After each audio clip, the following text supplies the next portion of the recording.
Alright, hello AstroBros subscribers, and welcome back to another video in the Layer System series. And if you haven't seen any videos in this channel or in this series before, this is a channel about Western and Vedic astrology, astrology being the analysis of the positions of the planets from our perspective here on lovely planet Earth, looking up, seeing all the different planetary bodies that move in sort of spirographic patterns around the elliptic or the elliptical band from our perspective, and using those to gain psychological insights here on Earth. And the layer system is a system of analysis which allows, that I've basically pioneered, that allows the practitioner of astrology to know the right tool to use for the job. So astrology can basically be viewed as a series of layers or lenses of perception of the chart, which represents basically the mind or soul of the individual. And the layer system allows you to pair different lenses with different types of levels of analysis, levels of effect. So this will become more clear and apparent as we continue in this series. So the first video I did was an introduction video, and then immediately after that I was talking about the fourth layer. And the fourth layer is a place or a sort of lens of perception, a method of perception, a state of mind where you are looking at an entity that is basically the first three dimensions of physical space and time, plus one dimension of sort of motivation. It's not necessarily time that it's moving in, because astrology, in the astrological model, time is very, very multidimensional. It's very, very multifaceted. It's not a model that has smooth and flat time in it. If it were, then astrology wouldn't be able to really exist.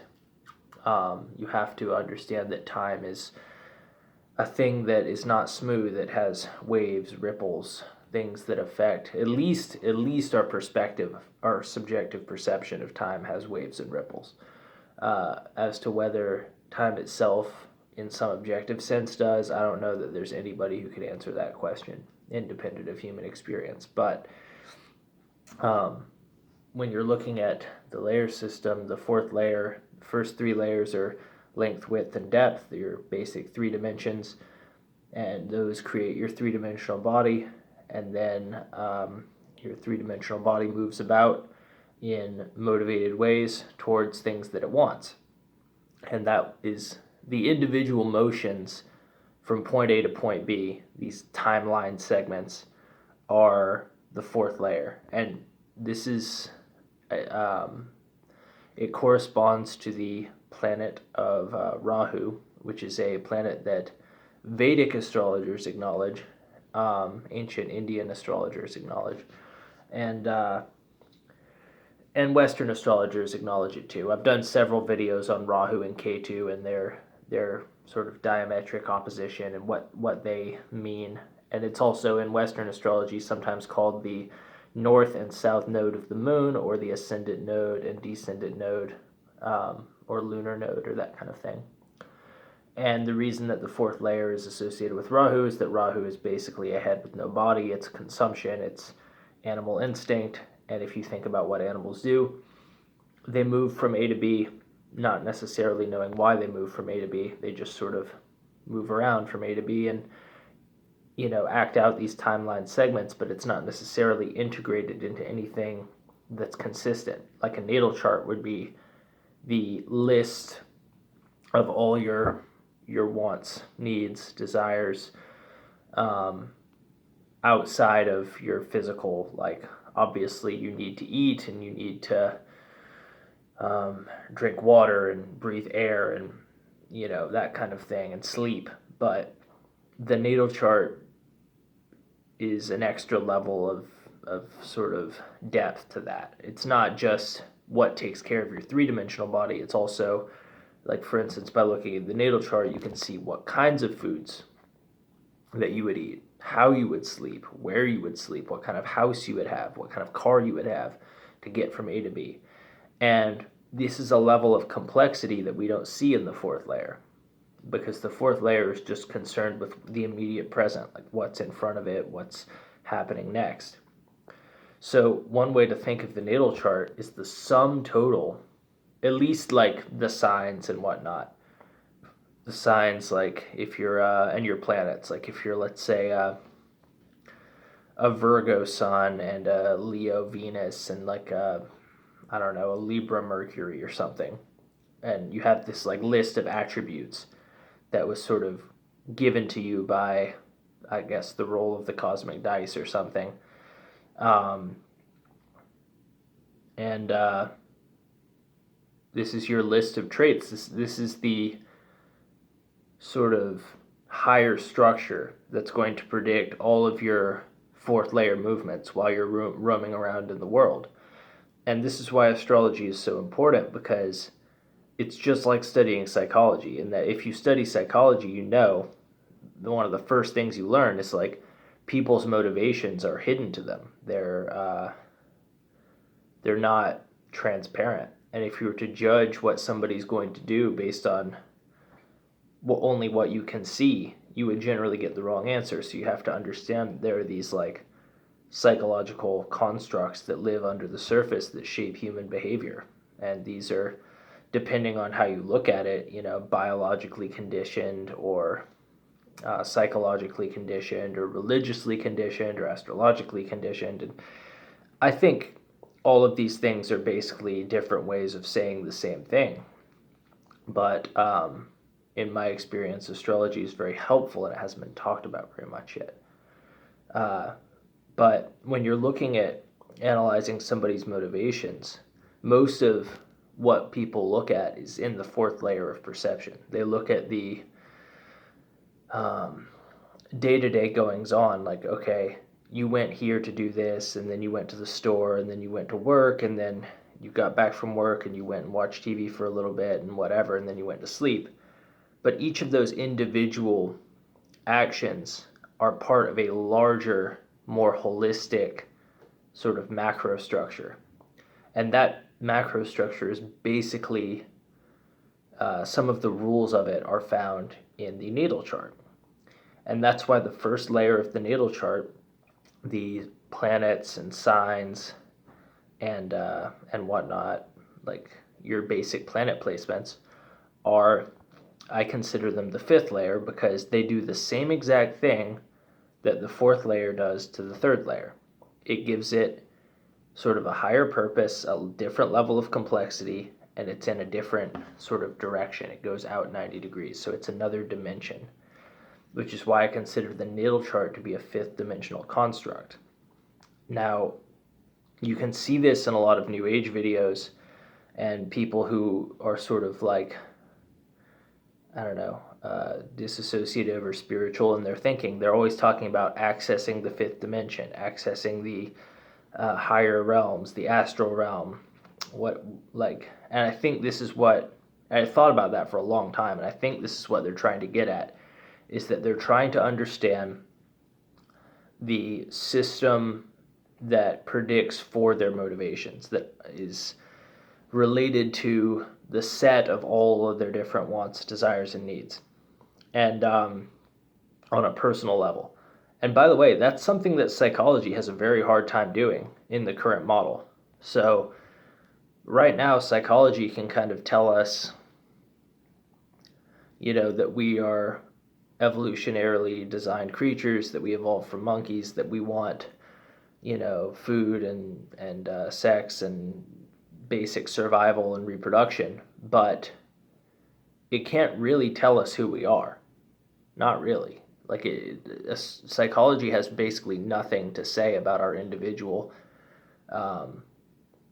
differences in perspectives. There's no objective method of even getting close to measuring this. And I think astrology is actually the furthest down that road toward making a comprehensive sort of analysis of what the psyche actually looks like, of what it actually is, what the soul of a human being or the mind of a human being, unconscious mind of a human being actually looks like.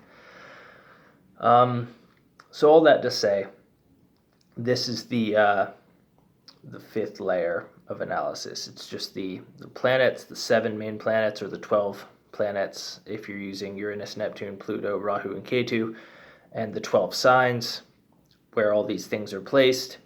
And I'm not getting into the houses and aspects yet, because when you start adding all those different levels of information, that's when you start getting into like 6th layer territory, and the transition from 5th layer to 6th layer is kind of dramatic.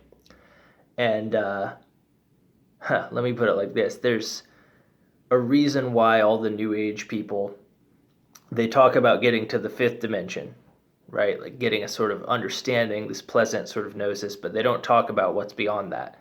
And there's a very specific reason for that, and I'll get into that later because it's a topic for a whole other video. But yeah, so basically, I guess to summarize, the 4th layer, as I talked about before, is your 3D body moving through space toward particular goals and desires, and the 5th layer, which is ruled by that corresponds to the planet Venus, is the sum total of all those desires that are expressed by the planets being placed in signs in your natal chart. Now, there's a couple more things that I want to go into here that are sort of side notes. So in the 4th layer video, I said that Rahu sees the world in terms of the 4 cardinal elements. It sees the world in terms of will, thought, emotion, and material. So fire, air, water, and earth. And this is kind of a manifestation cycle, right? It's like you have a will that comes from your identity, your fire, your individual nature, which is what fire represents symbolically always. And then you have a thought about that, which is symbolized by air. The thought gets tagged with an emotion, which is a motivation, which is water. And then that motivation turns into reality, which is earth. Now, if you look at the natal chart, since it's a 12-fold system that comes from the 3-fold system, obviously the natal chart it has the elements in it as well. And it has a different cycle, though. It's that you start with fire, which is the identity, yourself, and then you move to earth, which is the material. And in the natal chart, earth is often associated with judgment, because you don't really get material without judgment.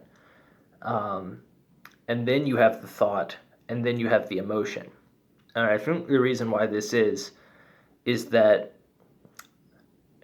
this is complicated, but it basically goes into the assumptions that Rahu makes about the material world.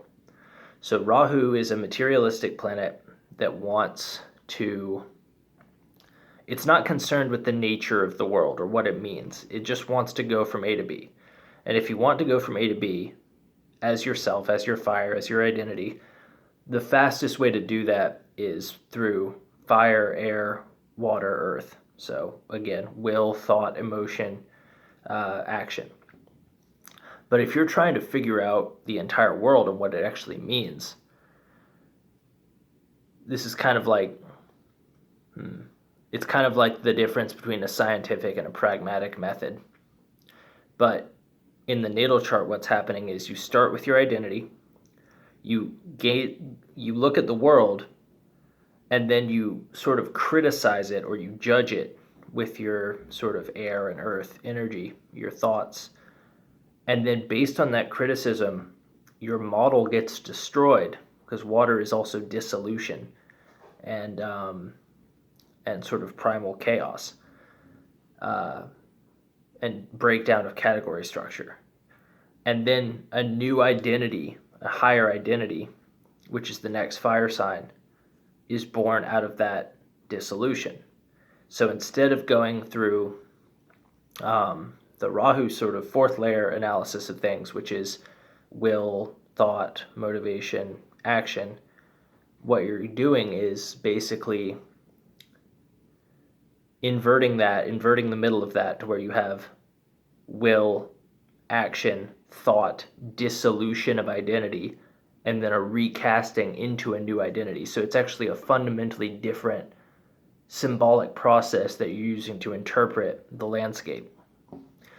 And so that was one of the things I wanted to talk about, the nature of the elements. And basically, this is a never-ending cycle. The Rahu thing is a sort of the reason I called it a timeline segment and not a timeline is that once you get to the action that is born of the identity, the thought, and the emotion, that cycle is over. It's kind of done. You already did what you achieved. You got the pie or the cake or whatever. You got what you wanted. But then when you're looking at the natal chart, since it's cyclical and never ending, and since you're always recasting yourself in this layer into a new identity, this is where you get like a sort of almost like an eternal timeline or like an eternal cycle of constantly sort of retooling new identities. And of course, your planets, your identity in that sense remains constant. But I'm not saying you're totally transforming every time, but there is a certain amount of change of personal development in this sort of fifth dimensional layer that you're not going to get in the fourth dimensional sort of timeline segment, immediate gratification, Rahu sort of layer of analysis. The other thing that I wanted to bring up, and I'll try to make this quick, is that so these layers so far go from the 3D, which doesn't really have a planetary association. I suppose if it did, it would be Earth, to Rahu, which is like the first sort of animating, motivating spirit that humans kind of share with animals at the low level of consciousness.